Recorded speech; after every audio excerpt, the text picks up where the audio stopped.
Thank you for joining me today on The Mighty Dragon, and I'm joined with another Mandalorian actor, star, should I say, Mr. Tait Fletcher. Good evening, or good morning. Sorry, Good we're in morning, different good evening. time zones, aren't we? You're in sunny LA, and I'm I in am. sunny UK, actually, for once today. So, yes. Beautiful. Thank you for joining me, Tait. I'm so glad that you've come on to The Mighty Dragon, because going back through your IMDb credits, you've been in everything I've seen.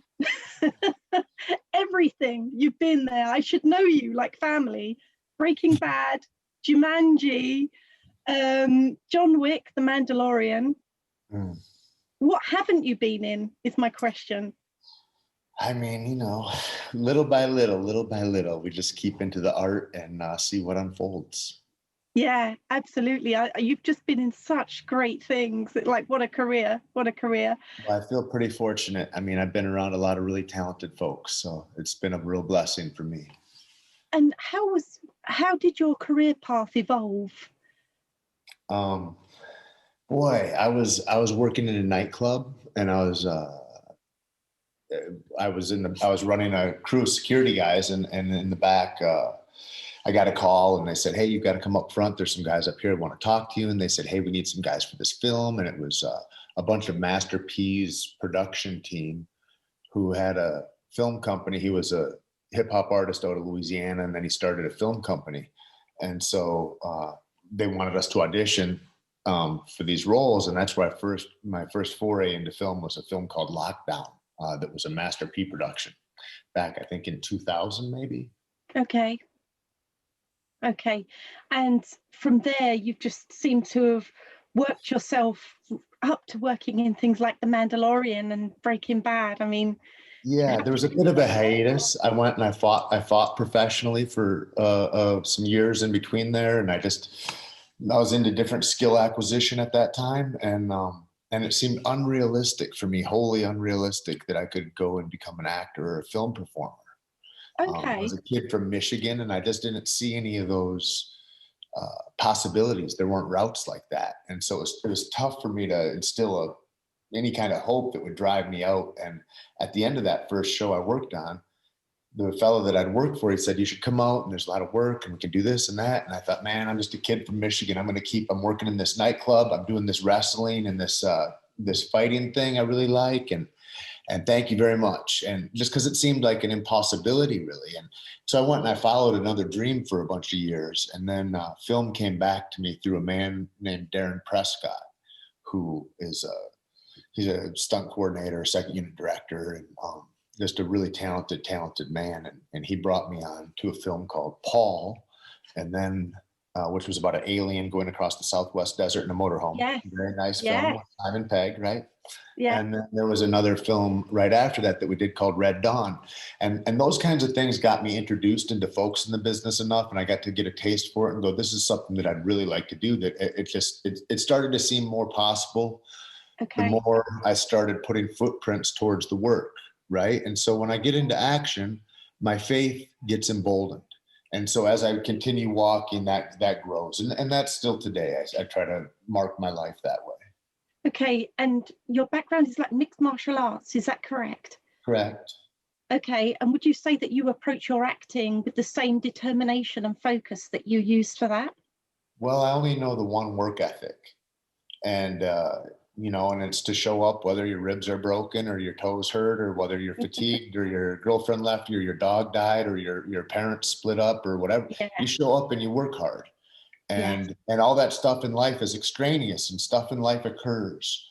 But to the degree that I can step past that stuff, I can unfold myself into a vessel maybe that could be helpful to others, as opposed to the other way is I start to look at myself and I start to become self-conscious and self-aware in a way that's not healthy, right? And you become a different energy. So I just try to monitor those broader things, and then the smaller things seem to work out.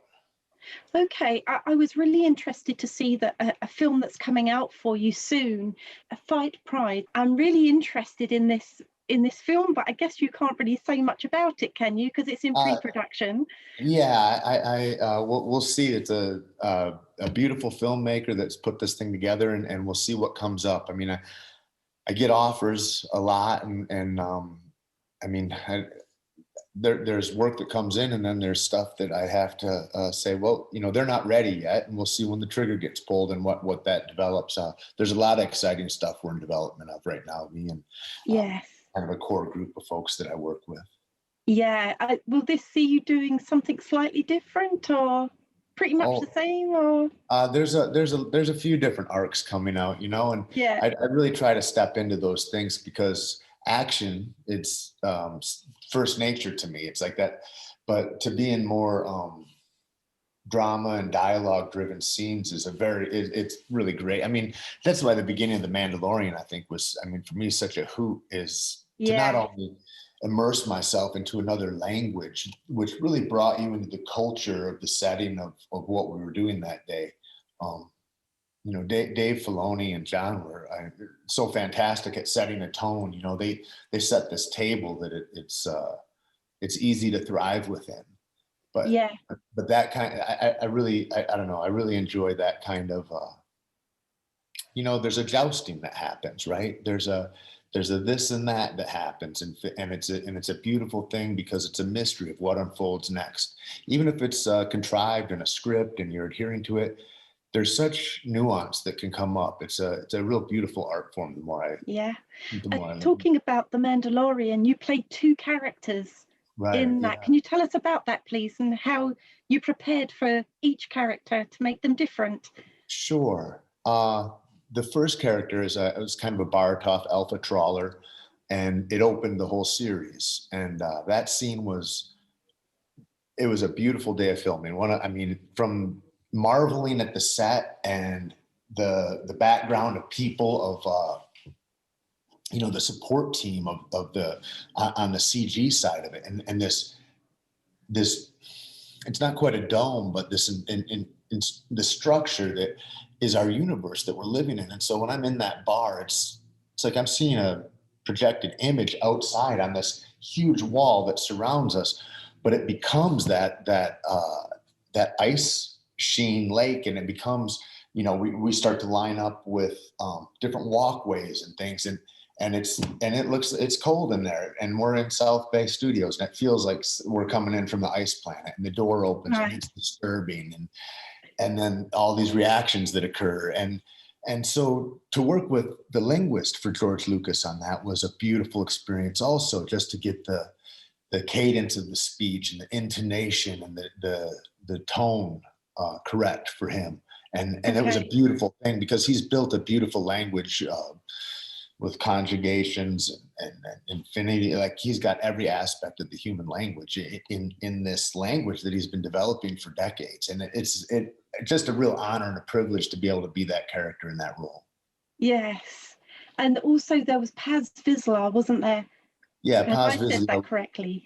I really enjoy. I mean, I really enjoy that character, as he's you know, he's a member of the old guard of Mandalorians, and he kind of holds that honor sacred, and he holds the space for it, and he's very wary of anybody coming in new. And so when Mando and I kind of braced each other and we end up in a little scuffle, I like that. I like the storytelling that happens in this show is, you know, it's archetypes. It's this hero's journey. It's this uncovering. It's this confronting fear and thinking, can I? And then going through it anyway. And it's trying to uphold these values, and who will stand up.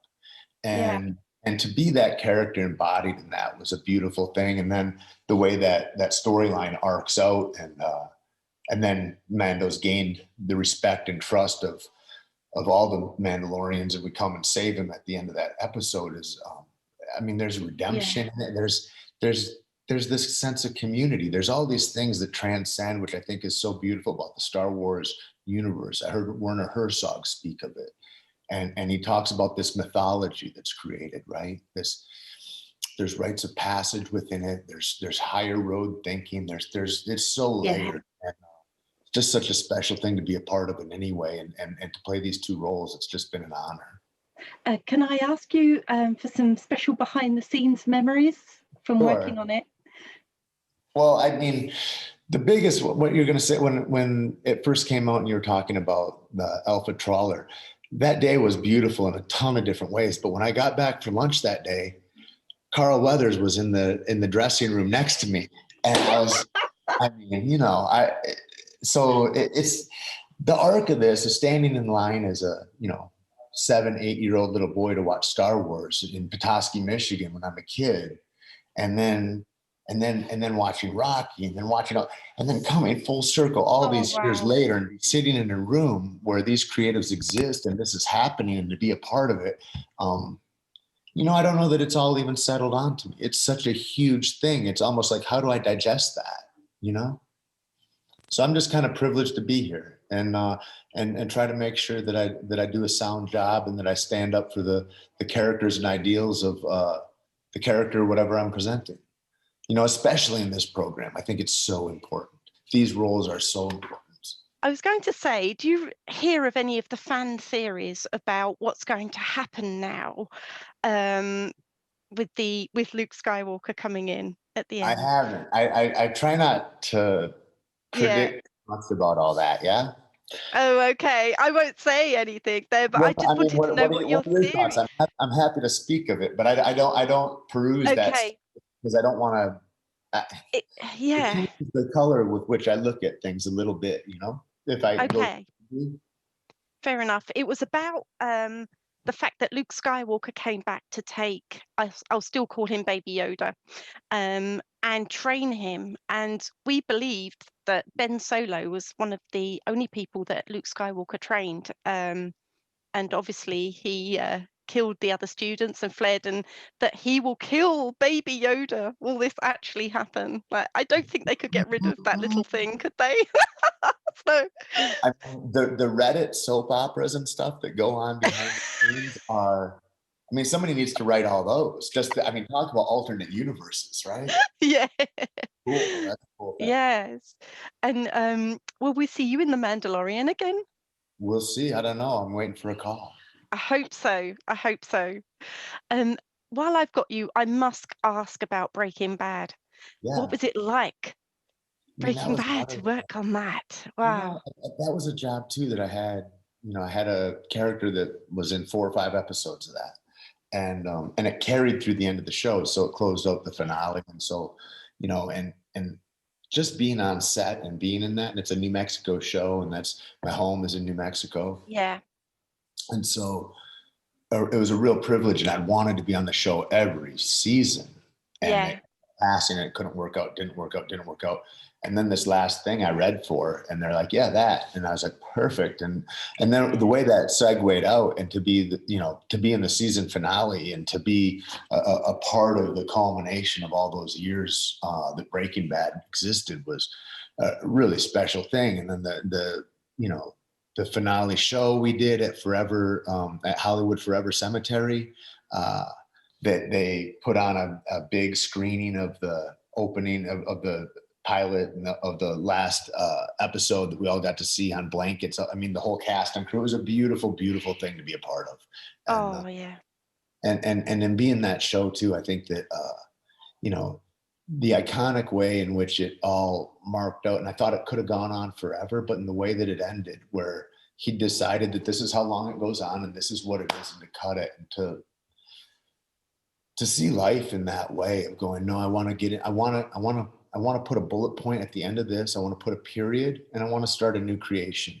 And the discipline that takes when you're in love with the thing and it's wildly successful. It's like when we see Dave Chappelle walk away from his show, or anybody that just decides to, this isn't about money. This is about creation. This is about what can I instill in the hearts of others that are out in the world, right? It becomes a different thing. And I think it's just such a special thing to be a part of. Okay. thank you for sharing that. I just wanted to ask you, you mentioned that you had been queuing at the cinema in Michigan as a kid to watch Star Wars. I remember, obviously not in Michigan, but where I'm from as a kid, waiting to see it. Yeah. I've been trying to guess for the Mandalorian cast who I've had on this show who their favorite Star Wars character was. And I would say you're Boba Fett. You're a Boba Fett fan. Am I right or am I wrong? Well, I've got two answers, and Oh, because Boba Fett didn't come along till later, yeah.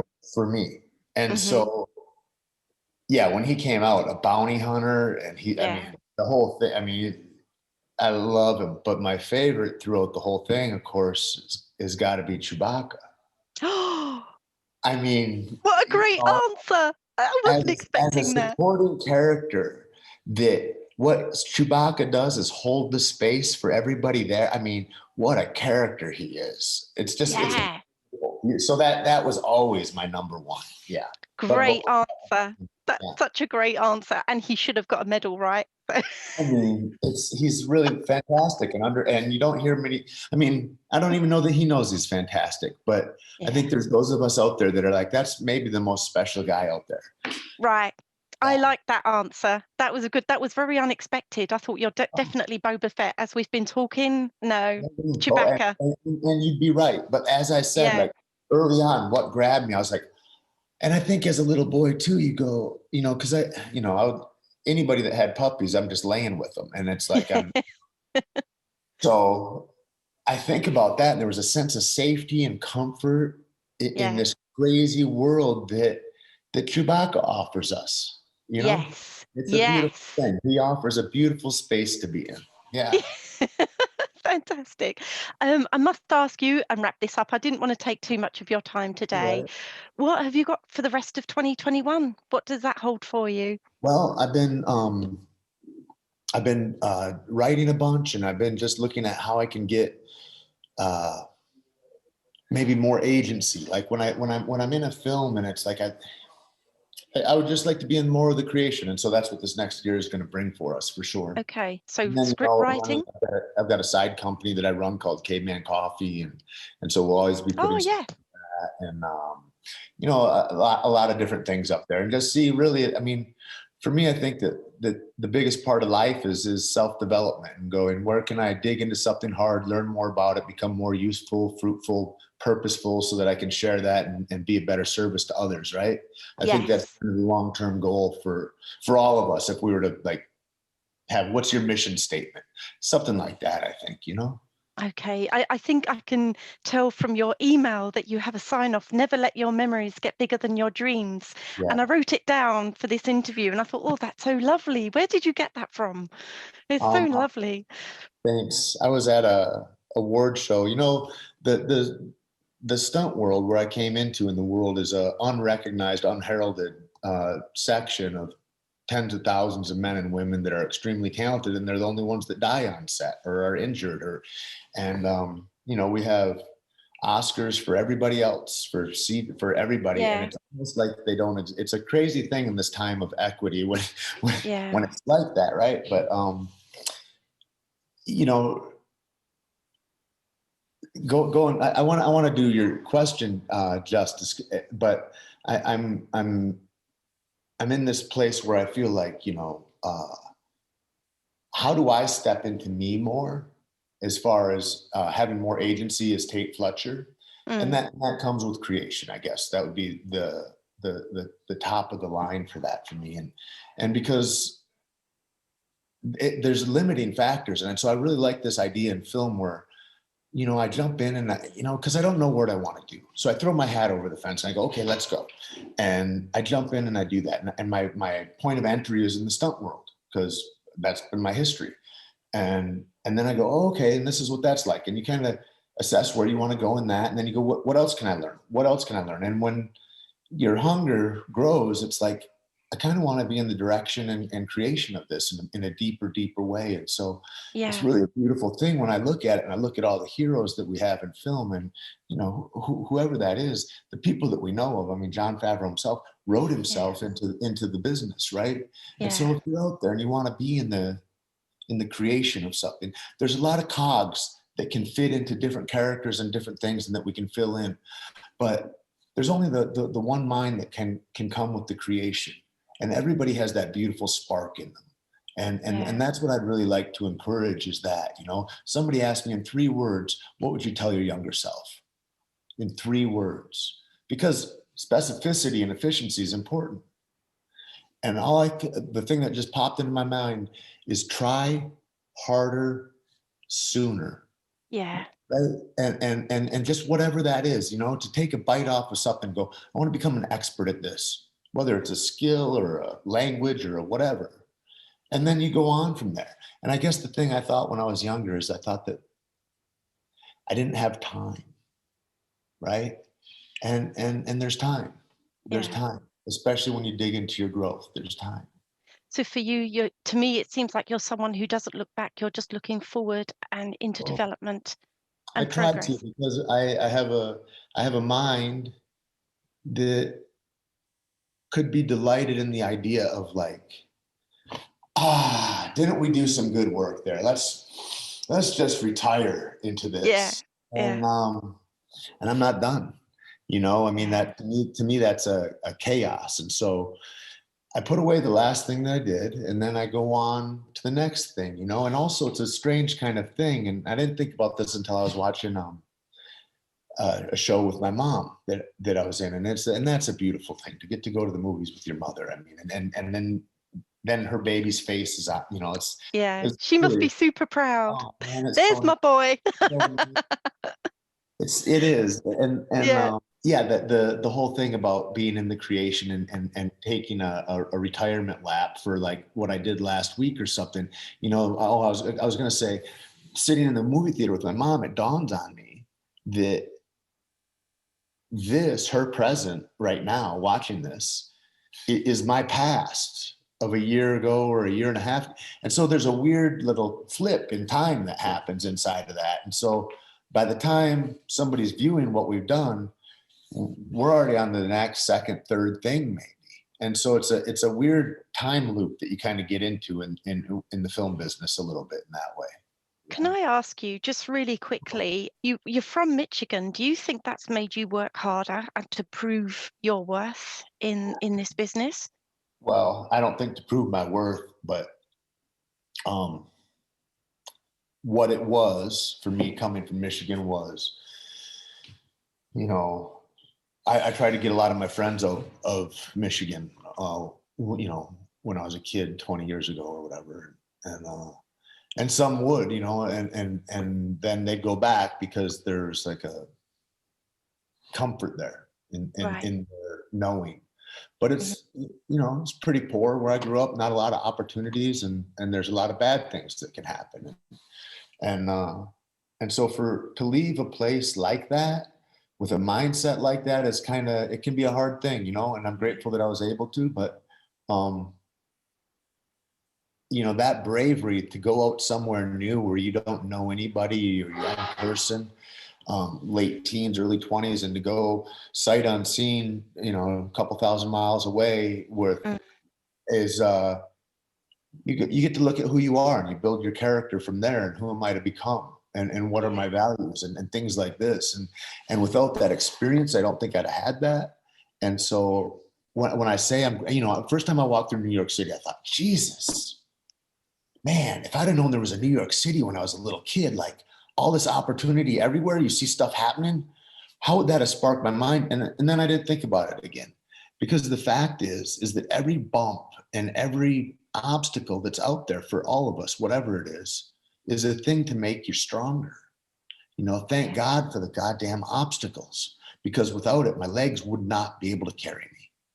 And so those things, whatever that is, the path is what you honor. You don't get to choose necessarily what path you start out on, but you get to decide where it goes, and you have to unhinge from that in some degree to do that. So yeah, that's kind of where my thoughts go with that, is like, I want to be excited about the future. I don't want to, maybe I'll dwell on the past later, but like a lot of that for me can lead to either regret or a reminiscence of what's not there or something. And that doesn't add to constructive, positive, forward progress, which is what my job is, right? Yes.